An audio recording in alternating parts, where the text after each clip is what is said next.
Dear students,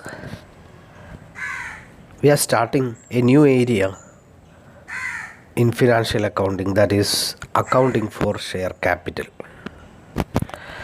Before discussing the details regarding to share capital, we have to go through some introductory part related to a company.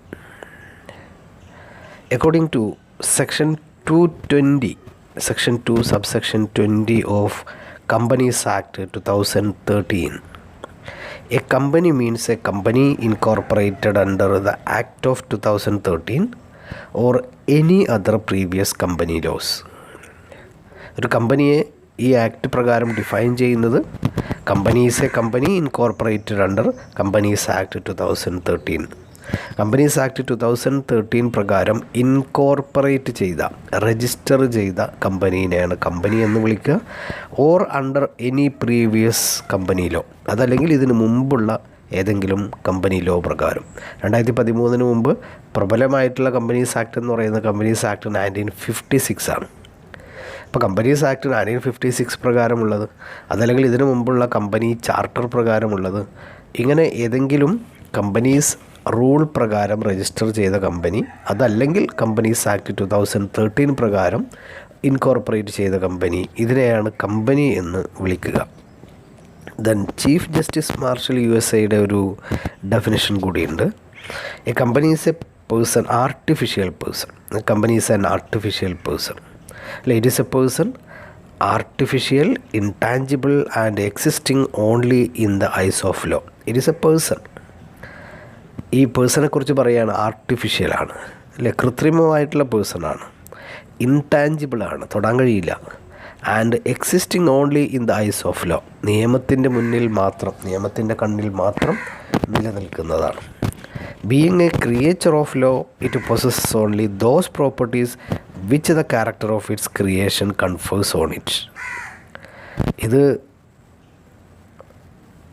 Being a creature of law, നിയമപ്രകാരം ഉണ്ടാക്കിയതായതുകൊണ്ട് തന്നെ, അതിൻ്റെ നിയമപ്രകാരമുള്ള ഒരു സൃഷ്ടി ആയതുകൊണ്ട് തന്നെ, it possess only those properties with the character of its creation confers, അല്ലേ, അതിൻ്റെ ക്രിയേഷനിലൂടെ അതിന് കിട്ടുന്ന ക്യാരക്ടർ മാത്രമാണ് ഇത് പോസസ് ചെയ്യുന്നത്.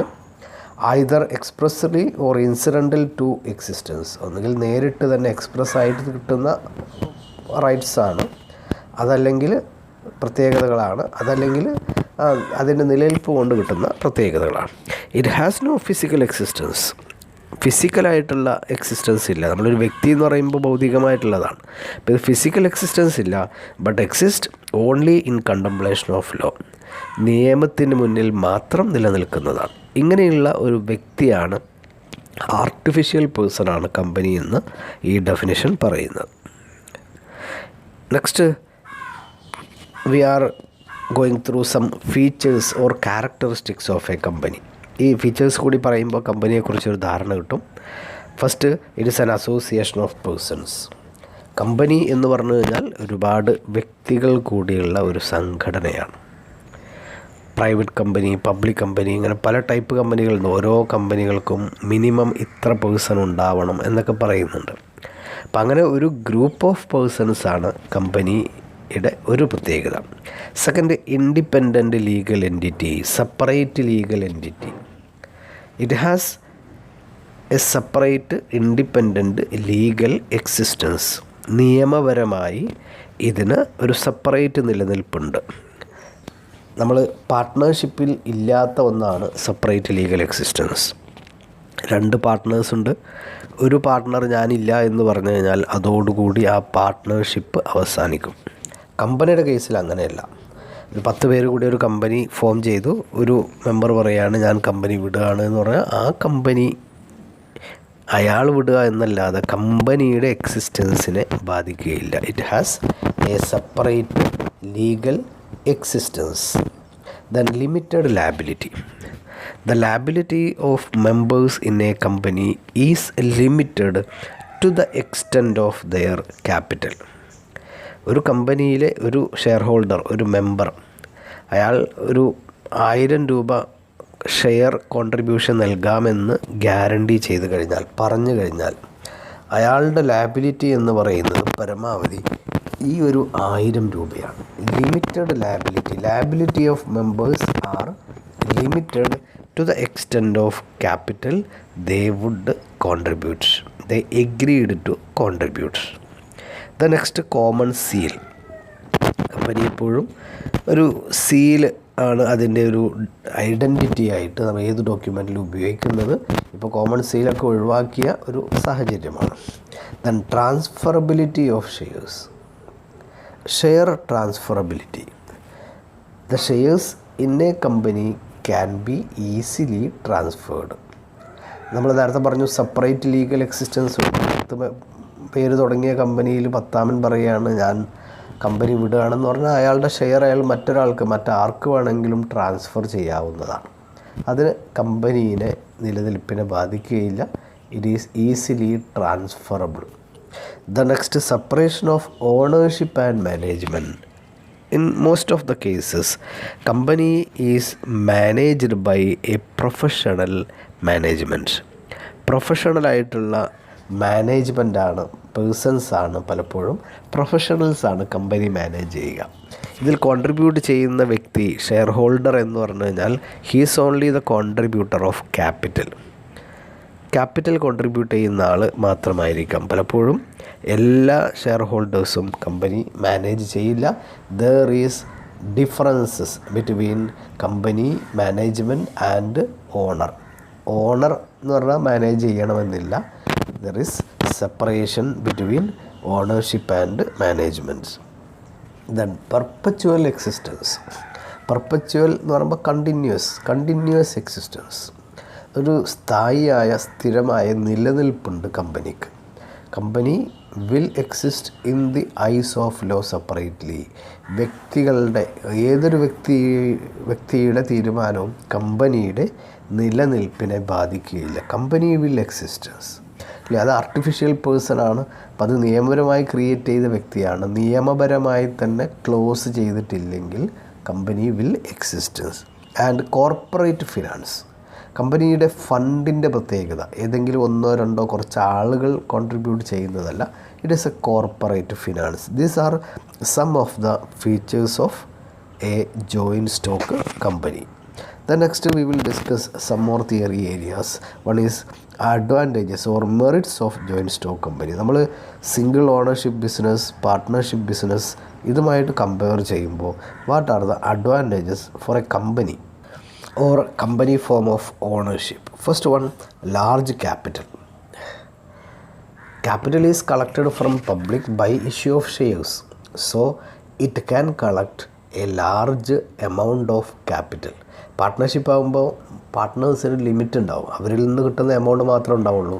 But in case of a company it can collect amount of capital from the public, so it has a large capital. Then limited liability, I have already discussed.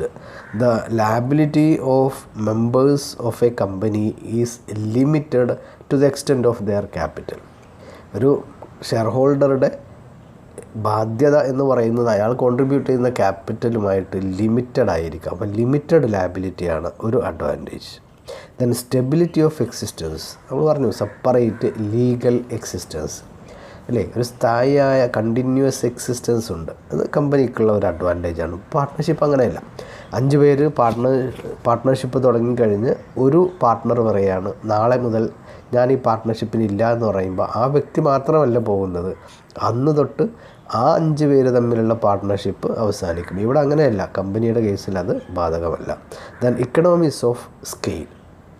ഇക്കണോമീസ് of സ്കെയിലോട് ഉദ്ദേശിക്കുന്നത് economies of large scale operation.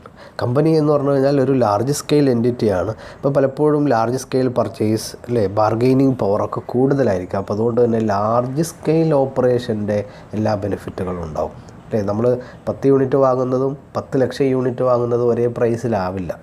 അപ്പോൾ large സ്കെയിലാവുമ്പോൾ അതിൻ്റേതായ കുറേ benefits ഉണ്ടാവും.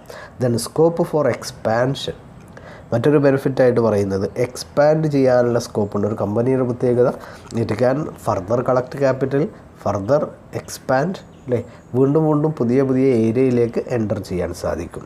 Then public confidence. Public confidence create ചെയ്യാൻ വേണ്ടി സാധിക്കും. Partnership ആകുമ്പോൾ അങ്ങനെയല്ല, ഏതെങ്കിലും വളരെ കുറച്ച് ആളുകളാണ്. ഇവിടെ അങ്ങനെയല്ല, ഒരു വലിയ പ്രൊഫഷണൽ മാനേജ്മെൻറ്റാണ് മാനേജ് ചെയ്യുന്നത്. It has abundance of capital, ഒരുപാട് ക്യാപിറ്റൽ ഉണ്ടായിരിക്കാം. അപ്പം അതുകൊണ്ട് തന്നെ പബ്ലിക്കിന് കമ്പനിയുമായി ഡീൽ ചെയ്യാൻ ഒന്നുകൂടി കോൺഫിഡൻസ് കൂടുതലായിരിക്കാം. Then transferability of shares, we have already mentioned. കമ്പനിയുടെ ഷെയർസ് ട്രാൻസ്ഫറബിൾ ആണ് എന്നുള്ളതും ഒരു അഡ്വാൻറ്റേജ് ആണ്. Then professional management, there is separation of management and ownership. Generally company is managed by professional management. അപ്പോൾ പ്രൊഫഷണൽ മാനേജ്മെൻറ്റ് ആകുമ്പോൾ അതിൻ്റേതായ ഒരു പ്രൊഫഷണൽ ടച്ച് ഉണ്ടാവും. It is an advantage. Then tax benefit, ഒരു കമ്പനിയുടെ പ്രത്യേകത, കമ്പനിയെ പ്രൊമോട്ട് ചെയ്യാൻ വേണ്ടി ഗവൺമെൻറ് ഒരുപാട് ടാക്സ് ബെനിഫിറ്റ്സ് ഓഫർ ചെയ്യുന്നുണ്ട്. ദെൻ റിസ്ക് ഈസ് ഡിഫ്യൂസ്ഡ്, അല്ലേ, റിസ്ക് ഈസ് ബീയിങ് ഷെയർഡ്. ഒരു കമ്പനിയുടെ പ്രത്യേകത ചിലപ്പോൾ ലക്ഷക്കണക്കിന് ഷെയർ ഹോൾഡേഴ്സ് ഉണ്ടാവും. അപ്പോൾ അതുകൊണ്ട് തന്നെ കമ്പനിക്ക് എന്തെങ്കിലും റിസ്ക് സംഭവിച്ചാലും it is shared among lakhs of people. അപ്പോൾ അതുകൊണ്ട് തന്നെ ഏതെങ്കിലും ഇപ്പോൾ സോൾ പ്രൊപ്പറൈറ്റർ ആണെങ്കിൽ ഒരു റിസ്ക് വന്നു കഴിഞ്ഞാൽ അത് അയാൾ തന്നെ സഹിക്കണം. ഒരു 5 പാർട്ട്നേഴ്സുള്ള പാർട്ട്ണർഷിപ്പ് ആണെങ്കിൽ 5 പേര് സഹിക്കണം. ഇവിടെ അങ്ങനെയല്ല, risk is shared among all the share holders. Then social benefits, large സ്കെയിലാകുമ്പോൾ സമൂഹത്തിൽ ഒരുപാട് ബെനിഫിറ്റ്സ് ഉണ്ട്. Employment opportunities, production, then income of the state will be increased etcetera. Then greater borrowing capacity, കമ്പനിയുടെ ബോറോയിങ് കപ്പാസിറ്റി കൂടുതലാണ്. കാരണം നല്ല ആസ്തിയുള്ള company ആകുമ്പോൾ ബാങ്കുകളിൽ നിന്നോ മറ്റോ ഫണ്ട് റേസ് ചെയ്യാനുള്ള പോസിബിലിറ്റിയും കൂടുതലാണ്. Then promote saving and investment, company capital collect ചെയ്യുന്ന ഷെയർസ് ആയിട്ടാണ്. And the value of shares are small amounts. പലപ്പോഴും 2 രൂപക്കും 1 രൂപക്കും 10 രൂപക്കും അല്ലെങ്കിൽ 1000 രൂപക്കൊക്കെ ഷെയർ വാങ്ങാൻ പറ്റും. So any person can purchase shares with a small amount. So it promote saving and investment among the public. Then greater accountability, കമ്പനിയുടെ പ്രത്യേകത soul proprietor പോലെയല്ല, അല്ലെ, കൃത്യമായി accounting rules ഉണ്ട്. ദെൻ ഒരുപാട് റൂൾസ് ആൻഡ് റെഗുലേഷൻസ് ഗവേൺ ചെയ്തിട്ടാണ് ഒരു രാജ്യത്ത് കമ്പനി വർക്ക് ചെയ്യുക. കൃത്യമായ ഒരു അക്കൗണ്ടബിലിറ്റി ഉണ്ട് എന്നുള്ളതാണ്. ഒരുപാട് ഡിപ്പാർട്ട്മെൻറ്റുകൾ ഒരു കമ്പനിയുടെ ഓപ്പറേഷനെ കൺട്രോൾ ചെയ്യും. So it has accountability. Then greater adaptability, അല്ലേ, ഏതൊരു സാഹചര്യവുമായിട്ട് ഇണങ്ങിച്ചേരാനുള്ള അഡാപ്റ്റബിലിറ്റി കൂടുതലാണ്. കാരണം ഒരുപാട് ഫണ്ടുണ്ട്, പ്രൊഫഷണൽ മാനേജ്മെൻ്റ് ആണ്. Then next synergy of capital and capability. Synergy എന്നുകൊണ്ട് ഉദ്ദേശിക്കുന്നത്, അല്ലേ, സിനർജി എന്നതുകൊണ്ടൊക്കെ ഉദ്ദേശിക്കുന്നത് ഒരു 2 എണ്ണം കൂടി ചേരുമ്പോഴുള്ള ബെനിഫിറ്റ്സ് ആണ്. ഇപ്പോൾ സിനർജി ഓഫ് ക്യാപിറ്റൽ എന്ന് പറയുമ്പോൾ ഒരു ലാർജ് സ്കെയിൽ ക്യാപിറ്റൽ കോൺട്രിബ്യൂട്ട് ചെയ്യാൻ, അല്ലേ, ഒരുപാട് ആളുകളുടെ പലതുള്ളി പെരുവെള്ളം എന്ന് പറയുന്ന പോലെ, അല്ലേ, ഒരുപാട് ആളുകളുടെ ചെറിയ ചെറിയ തുകകൾ വലിയ എമൗണ്ട് ഓഫ് ക്യാപിറ്റലായി വരും. അങ്ങനെ ക്യാപിറ്റലിൻ്റെ സൈനർജി ഉണ്ട്. ക്യാപ്പബിലിറ്റി, അല്ലേ, എബിലിറ്റി, ഒരുപാട് ആളുകൾ കൂടിച്ചേർന്ന് മാനേജ് ചെയ്യുമ്പോൾ അതിൻ്റേതായ ബെനിഫിറ്റ്സ് ഉണ്ട്. Then use of latest technology, having A large of fund, A company can use latest technologies. So these are some of the advantages of merits of a joint stock form of companies. Like the next we are discussing some demerits also. Okay, the demerits of a joint stock company are, disadvantages are, first one, difficulty in operation. ഒരു soul പ്രൊപ്പറൈറ്റർക്ക് ഇന്ന് വിചാരിച്ച നാളെ ഇപ്പം തന്നെ എന്ത് ചെയ്യാം, ഒരു സ്ഥാപനം തുടങ്ങാം, അല്ലെങ്കിൽ പാർട്ട്ണർഷിപ്പിനും ഈസിയാണ്. But in case of a company it require a lot of legal formalities. ഒരുപാട് നിയമപരമായിട്ടുള്ള ഫോർമാലിറ്റീസ് നടത്തിയിട്ടാണ് ഒരു കമ്പനി ഫോം ചെയ്യുക. So it is difficult to form a company. Then lack of secrecy. ഒരു സോൾ പ്രൊപ്പറൈറ്റർ അല്ലെങ്കിൽ 2 പാർട്ട്നേഴ്സ് നടത്തുന്ന business പോലെയല്ല, കമ്പനിയുടെ കാര്യങ്ങളൊക്കെ പബ്ലിക്കാണ്, അല്ലേ, any person can get information from a company. So secrecy ഇല്ല എന്നുള്ളതാണ്. Then delay in decision making. ഒരു പ്രൊഫഷണൽ മാനേജ്മെൻറ്റാണ്, ഒരുപാട് പേര് കൂടിയിട്ടാണ് തീരുമാനം എടുക്കുക, അല്ലേ. തീരുമാനം എടുക്കണമെങ്കിൽ സാധാരണ general body meeting, directors meeting, ഇങ്ങനെയുള്ള ബോർഡ് ഓഫ് ഡയറക്ടേഴ്സ് മീറ്റിംഗ്, ഇങ്ങനെയുള്ള കുറേ പ്രൊസീജിയേഴ്സ് ഉണ്ട്. So delay in decision making, ഒരു തീരുമാനം എടുക്കാൻ കാലതാമസം ഉണ്ടാവുന്നുള്ളതാണ്. Then concentration of economic power. ഒരു കമ്പനി ഫോം ഓഫ് ഓർഗനൈസേഷൻ്റെ പ്രത്യേകത ഒരു വലിയ എൻറ്റിറ്റിയാണ്. ഇപ്പോൾ ഇക്കണോമിക് പവറൊക്കെ, അല്ലേ, നമ്മൾ ഇക്കണോമിക്സിൻ്റെ വ്യൂ പോയിൻ്റ് പറയുകയാണെങ്കിൽ ഇക്കണോമിക് പവർ കുറച്ച് ആളുകളിൽ മാത്രം അല്ലെങ്കിൽ ഒരു കമ്പനിയിൽ മാത്രം ഒതുങ്ങി നിൽക്കും എന്നുള്ള ഒരു നെഗറ്റീവ് വശം പറയാൻ സാധിക്കും. Then lack of personal interest. കമ്പനിയുടെ കേസിൽ വ്യക്തി താല്പര്യങ്ങൾക്കൊരു ഇമ്പോർട്ടൻസും കൊടുക്കുന്നില്ല എന്നുള്ളത് ഒരു നെഗറ്റീവ് വശമാണ്. Then more government restrictions, accountability, കമ്പനിയുടെ കേസിൽ അക്കൗണ്ടബിലിറ്റി കൂടുതലാണ്. അപ്പം അതുകൊണ്ട് തന്നെ ഗവൺമെൻറ് റെസ്ട്രിക്ഷൻസ് ഒരുപാട് കൂടുതലാണ്. This is another limitation. The next, incapable and unscrupulous management. Management എന്ന് പറയുന്നത് പ്രൊഫഷണൽ മാനേജ്മെൻറ്റാണ്, അവർ ഓണേഴ്സ് അല്ല. അപ്പം അതുകൊണ്ട് തന്നെ പ്രൊഫഷണൽ മാനേജ്മെൻറ്റ് ഇൻകാപ്പബിൾ മാനേജ്മെൻറ്റ് ഇൻകാപ്പബിലിറ്റി, അതുപോലെ തന്നെ സ്ക്രൂപ്പുലസ് അല്ലേ, അവർ തെറ്റായ രീതിയിൽ തീരുമാനമെടുക്കുന്ന ഇന്നെഫിഷ്യൻ്റ് ആയിട്ടുള്ള മാനേജ്മെൻറ്റ്, ഇത് ഒരു കമ്പനി ഫോം ഓഫ് ഓർഗനൈസേഷനെ വളരെ നെഗറ്റീവായിട്ട് ബാധിക്കും എന്ന ഒരു ലിമിറ്റേഷനുണ്ട്. ദെൻ നെക്സ്റ്റ്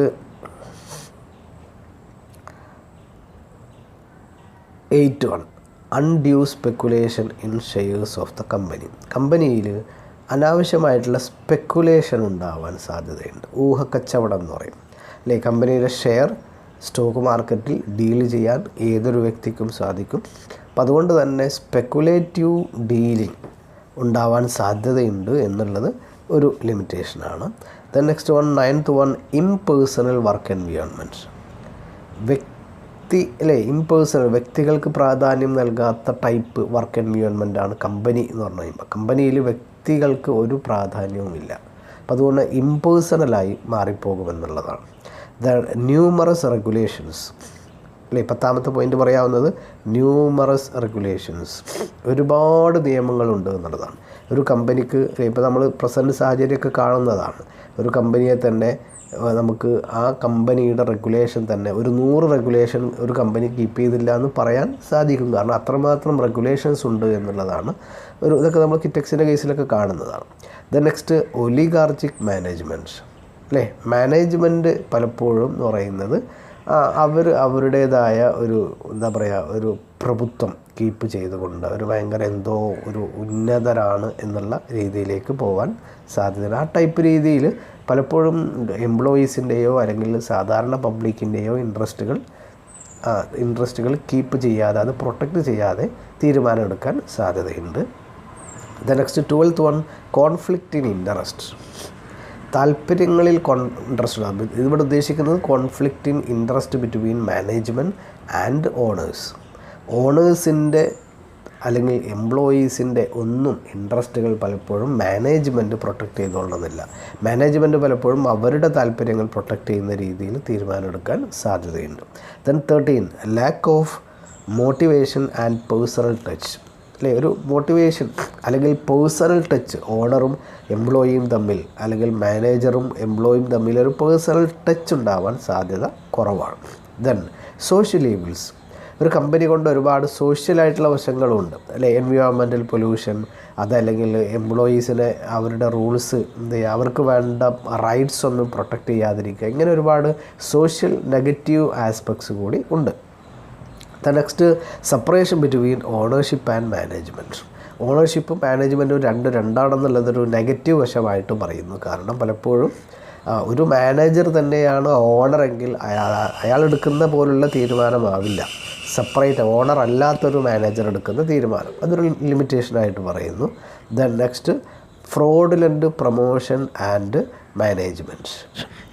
പ്രൊമോഷൻ പോളിസികൾ, management decisions, all these may sometimes become fraudulent അല്ലേ. പലപ്പോഴും കമ്പനിയുടെ മാനേജ്മെൻറ്റിലൊക്കെ ഫ്രോഡുകൾ ഉണ്ടാവാറുണ്ട്. ആയിട്ടുള്ള ഡിസിഷൻസ്, ഫ്രോഡുലൻ്റ് ഡിസിഷൻസ് അല്ലെങ്കിൽ പ്രൊമോഷൻ പോളിസികളൊക്കെ ഉണ്ടാവാറുണ്ട്. പലപ്പോഴും കമ്പനി മാനേജ് ചെയ്യുന്നത് യഥാർത്ഥ ഓണേഴ്സ് അല്ല, they are some professionals. So അവർ ജസ്റ്റ് സാലറിയിൽ വർക്ക് ചെയ്യുന്ന ആളുകളാണ്. So some fraudulent activities can be expected from their part. Then 17th adverse impact of large scale operation. നമ്മൾ ഒരു അഡ്വാൻറ്റേജായി പറഞ്ഞിരുന്നു economies of large scale operation. Large scale operation work ചെയ്യുമ്പോൾ നമ്മുടെ ബാർഗെയിനിങ് പവർ, പർച്ചേസിങ് പവറൊക്കെ കൂടും. അതേസമയം it may also have some adverse impact. Large scale ആവുക എന്ന് പറഞ്ഞു കഴിഞ്ഞാൽ it will increase the monopoly power of the company monopoly power increase ചെയ്യും. ഒരു മൊണോപ്പൊളിയുടെ ഒരുപാട് ലിമിറ്റേഷൻസ് ഉണ്ട് അല്ലേ. കൺസ്യൂമറെ കൺസിഡർ ചെയ്യാതിരിക്കുക അല്ലെങ്കിൽ മറ്റു രീതിയിലുള്ള സ്മോൾ സ്കെയിൽ എൻറ്റിറ്റീസിനെ തകർക്കുക, ഇങ്ങനെ ഒരുപാട് മൊണോപ്പൊളി പവറിൻ്റെ ലിമിറ്റേഷൻസ് കടന്നുകൂടാൻ സാധ്യതയുണ്ട്. ദെൻ ലാക്ക് ഓഫ് കണ്ടിന്യൂറ്റി എന്നതുകൊണ്ട് ഇവിടെ ഉദ്ദേശിക്കുന്നത് ഒരു കമ്പനിയുടെ ഷെയർ ഹോൾഡർ, ഫോർ എക്സാമ്പിൾ അയാൾ ഒരിക്കലും ഒരു സ്ഥാപനത്തിൽ കണ്ടിന്യൂ ചെയ്യണമെന്നില്ല. അപ്പോൾ എല്ലാ ഷെയർ ഹോൾഡേഴ്സും കമ്പനിയുടെ ഷെയർസ് വിറ്റ് പോയാലും പുതിയ ഷെയർ ഹോൾഡേഴ്സ് വരും. അപ്പോൾ അതുകൊണ്ട് തന്നെ ഒരു ഷെയർ ഹോൾഡർ, പല ഇൻവെസ്റ്റേഴ്സും ഇൻവെസ്റ്റ് ചെയ്യുന്നത് കമ്പനിയുടെ ഭാഗമാവാനാവില്ല, പകരം ആ ഷെയറിൻ്റെ ബൈയിങ് ആൻഡ് സെല്ലിങ് പ്രൈസുകൾ തമ്മിലുള്ള ഡിഫറൻസ് എടുത്ത് ലാഭം എടുക്കാൻ വേണ്ടി മാത്രമായിരിക്കും. അപ്പോൾ അതുകൊണ്ട് തന്നെ കമ്പനിയുടെ സ്റ്റേക്ക് ഹോൾഡേഴ്സ് കണ്ടിന്യൂ ചെയ്തോളണം എന്നില്ല. ദെൻ ലാക്ക് ഓഫ് സീക്രസി എന്നുള്ളതാണ്. ആൻഡ് ഫ്യൂ അത് ഉദ്ദേശിക്കും മറ്റു ലിമിറ്റേഷൻസ് എന്നുള്ള അർത്ഥത്തിലാണ്. ലാക്ക് ഓഫ് സീക്രസി, കമ്പനിയുടെ പ്രത്യേകത അതിന് കൃത്യമായിട്ടുള്ള റൂൾസ് ആൻഡ് റെഗുലേഷൻസ് ഉണ്ട്, ഒരുപാട് അക്കൗണ്ടബിലിറ്റി കൂടുതലാണ്. ഇപ്പോൾ ഫോർ എക്സാമ്പിൾ ഒരു കമ്പനിയുടെ ഫിനാൻഷ്യൽ സ്റ്റേറ്റ്മെൻറ്റ് അതാത് വർഷങ്ങളിൽ തന്നെ കമ്പനി രജിസ്ട്രാർക്ക് സബ്മിറ്റ് ചെയ്യണം. ഓഡിറ്റഡ് ഫിനാൻഷ്യൽ സ്റ്റേറ്റ്മെൻറ്റുകൾ കമ്പൽസറി ആണ്. അതുപോലെ തന്നെ any information can be made available to any person, ഏതൊരു വ്യക്തിക്കും ഇൻഫർമേഷൻ ആവശ്യപ്പെട്ടാൽ കൊടുക്കേണ്ടതാണ്. അതേസമയം ഒരു ഇൻഡിവിജ്വൽ നടത്തുന്ന ബിസിനസ് അങ്ങനെയല്ല, അയാൾക്ക് ഒരുപാട് സീക്രട്ടുകൾ ഉണ്ടായിരിക്കാം. അപ്പോൾ പലപ്പോഴും ബിസിനസ് സീക്രട്ടുകൾ കമ്പനിയുടെ കേസിൽ പുറത്തു പോകാൻ സാധ്യതയുണ്ട്. അപ്പോൾ these are some of the disadvantages or demerits of a joint stock company. So we have only discussed what is company, what are the features, what are the advantages and limitations. These are only an introductory video. I think you will have already learned these things in your +2 syllabus. Anyway, all the best. Thank you very much.